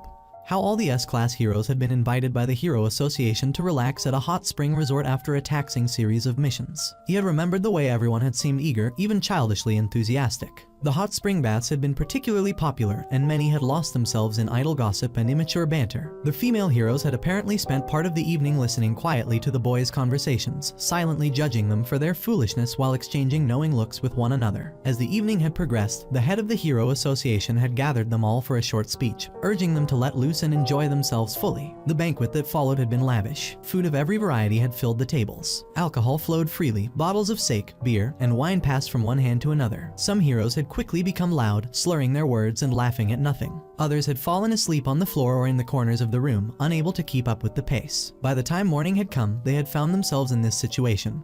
Confused, disoriented, and surrounded by a horrifying discovery. Now, the child emperor had directed everyone's attention to the katana stained with blood. He had asked who the weapon belonged to. A tall, lean hero had hesitantly stepped forward, only to quickly deny involvement. He had claimed he had left the katana at the banquet hall and hadn't touched it since. The air had turned suspicious. Voices had risen. Fingers had started pointing. Accusations had flown across the group, each person trying to shift the blame away from themselves. No one had remembered anything clearly. A few insisted they had stepped outside before midnight. Others swore they had passed out early and remembered nothing at all. One of the more awkward moments had arisen when someone accused Piri Piri prisoner of staring too long at Zombiman during the feast. The prisoner had waved it off, saying he was merely admiring Zombiman's physique and that only a madman would try to harm such a fine man. He had seemed genuinely hurt by the accusation. Another voice had brought up Saitama, recalling how he had jokingly asked Zombiman whether he would survive being stabbed with a sword. Saitama had replied casually that he had only been curious. Genos, however, had quickly leapt to his master's defense, stating that if Saitama had wanted to kill Zombiman, he would have done it with a single punch. He had then hesitated, lowering his voice to whisper to Saitama that he would always support him no matter what. Saitama had scolded him for even entertaining the idea, clearly annoyed. Tatsumaki had entered the scene then, floating in midair, calling everyone idiots for standing around without conducting a proper investigation.